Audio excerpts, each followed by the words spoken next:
Vous avez cliqué sur cette vidéo parce que quelque chose dans votre vie demande un changement. Il ne s'agit pas de tout jeter ou de devenir un minimaliste radical. Il s'agit de ce sentiment d'être toujours occupé, mais jamais présent. Dans les prochaines minutes, vous allez découvrir un déclic dont presque personne ne parle concernant la vie simple. Et à la fin, je vous livrerai un rituel de 30 secondes que vous pourrez faire ce soir pour ressentir la clarté en action. La plupart des gens confondent vie simple avec avoir moins de choses. C'est la première erreur. La deuxième erreur est de penser qu'il faut une transformation radicale. Ce dont vous avez vraiment besoin, c'est de clarté. Clarté sur ce qui compte. Clarté sur où va votre énergie. Clarté pour dire non sans culpabilité. La simplicité n'est pas une privation.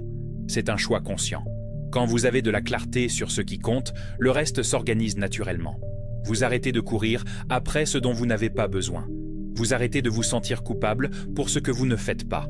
Vous arrêtez de comparer votre vie à celle des autres. Pensez à votre boîte de réception maintenant. Combien d'emails non lus? 100? 200 euros? 1000 euros?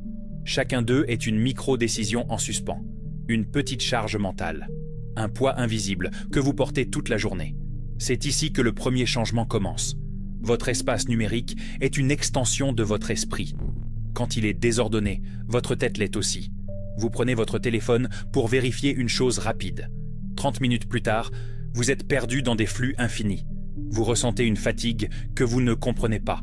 C'est comme si vous aviez travaillé, mais sans rien produire. La clarté numérique ne consiste pas à supprimer toutes les applications. Il s'agit d'une curation intentionnelle. Chaque notification que vous autorisez est une permission d'interrompre votre journée. Chaque newsletter que vous ne lisez jamais est un bruit mental accumulé. Chaque application sans but est une porte ouverte à la distraction. Vous connaissez ce moment où vous organisez enfin un tiroir en désordre. Le soulagement que vous ressentez?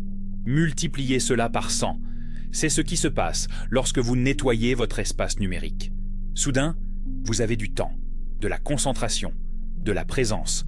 La micro-action pour aujourd'hui est simple. Choisissez 3 notifications non essentielles et désactivez-les maintenant. Ou désabonnez-vous de 3 newsletters que vous ne lisez jamais. Cela prend 5 minutes. L'impact dure des semaines. Vous remarquerez comment le silence numérique apporte une clarté mentale. Mais c'est ici que cela devient intéressant. Le désordre n'est pas seulement sur l'écran. Il est aussi dans les petites décisions du quotidien. Et cela nous amène au deuxième point crucial. Avez-vous déjà pris le temps de compter combien de décisions vous prenez avant 9 h du matin? Ce que vous allez porter, ce que vous allez manger, quel chemin prendre, quel podcast écouter.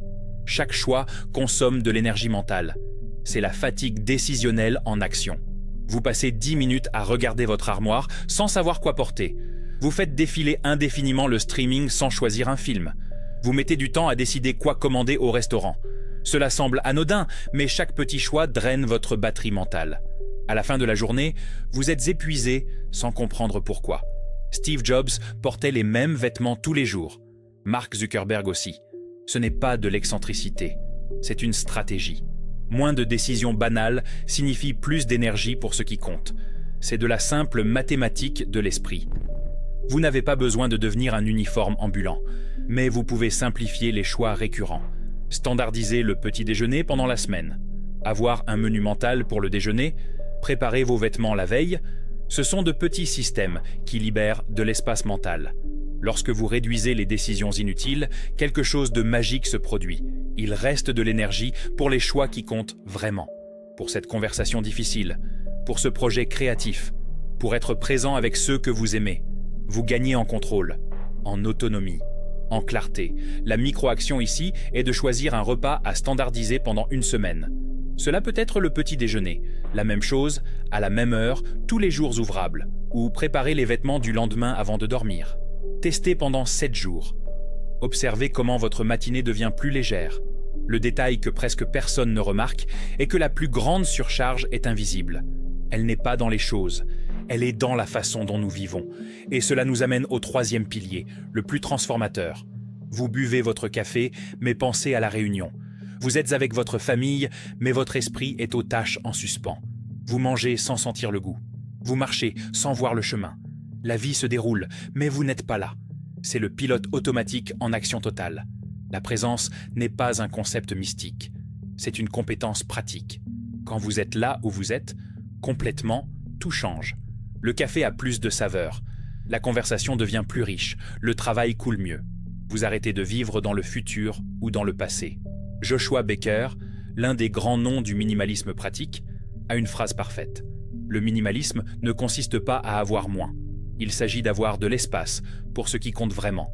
Et ce qui compte le plus, c'est d'être présent dans sa propre vie. La clarté vient quand vous arrêtez de diviser votre attention, quand vous vous concentrez sur ce que vous faites maintenant, quand vous accordez une attention totale au moment. Ce n'est pas de la méditation formelle, c'est une présence intentionnelle dans les activités communes. Faire la vaisselle peut être une méditation, marcher peut être une thérapie, boire de l'eau peut être un rituel. Cela dépend de la façon dont vous le faites, avec précipitation et distraction ou avec attention et intention. Le choix transforme l'expérience. La micro-action finale est de choisir une activité quotidienne simple. Cela peut être se brosser les dents, faire du café, marcher jusqu'à la voiture. Faites-le avec une attention totale pendant 5 minutes. Notez les textures, les températures, les sons. Transformez l'automatique en conscient. Retenez ce point, car maintenant vient le tournant. Ces 9 changements ne consistent pas à faire plus. Ils consistent à faire moins, mais mieux, avec plus de clarté, plus de but, plus de présence. Lorsque vous lâchez l'excès, vous gagnez en clarté. Clarté pour voir ce qui compte, clarté pour choisir l'essentiel, clarté pour être là où vous êtes. Je vais vous dire une chose que j'ai découverte. La vie simple n'est pas une destination. C'est un processus quotidien de choix conscient. Parfois, vous ferez des erreurs, vous reviendrez aux vieilles habitudes. Vous vous perdrez dans le défilement infini. Ce n'est pas grave. L'important est d'avoir des ancres pour revenir, de petits rituels qui vous ramènent au centre, des micro-actions qui réinitialisent votre concentration, des rappels doux de ce qui compte vraiment. Pensez à votre vie comme à une table de dîner. Quand elle est trop pleine, il n'y a plus de place pour ce qui compte. On ne peut pas avoir une bonne conversation, on ne peut pas apprécier le repas, on ne peut pas être présent.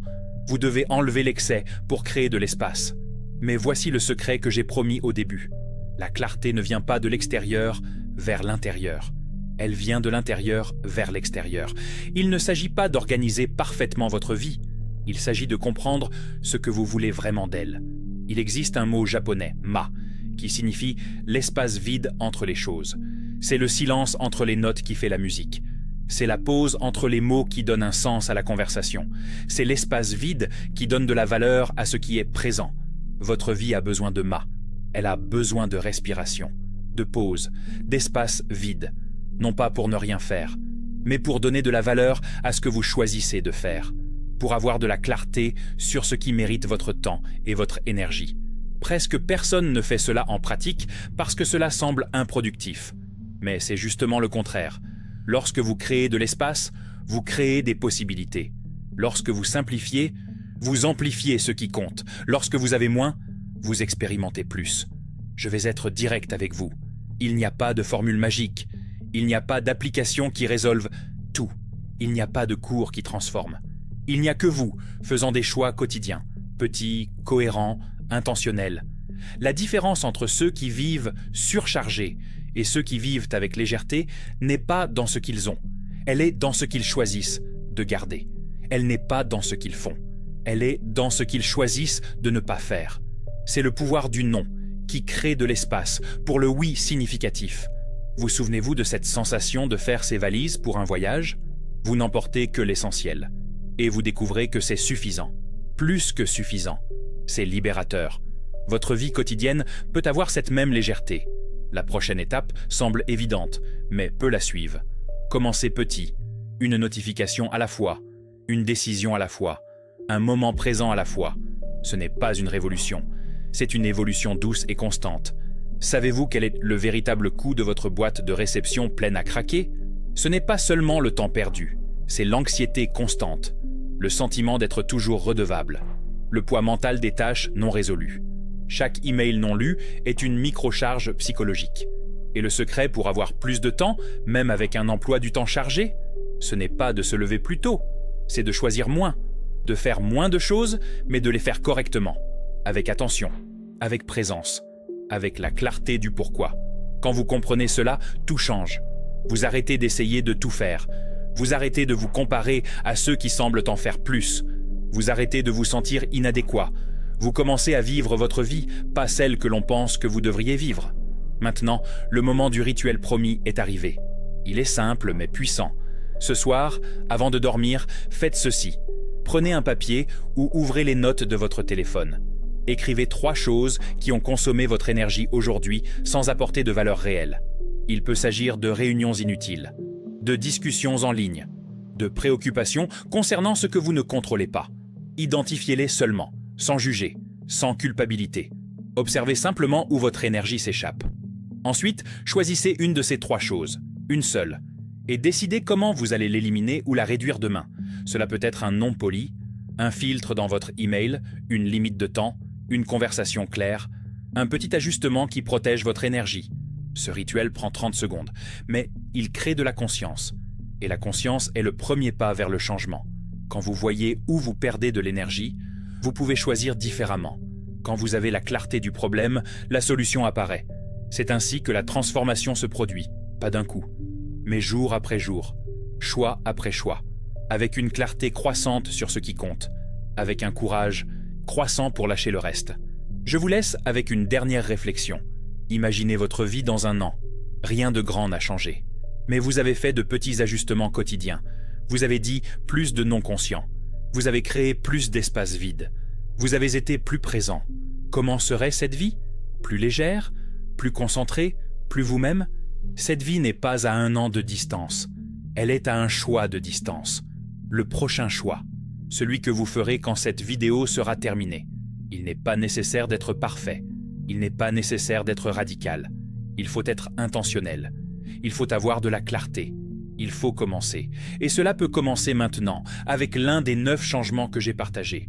Alors, avec toute cette clarté, laquelle des 9 petites modifications vous semble-t-elle apporter le plus grand impact dans votre vie aujourd'hui?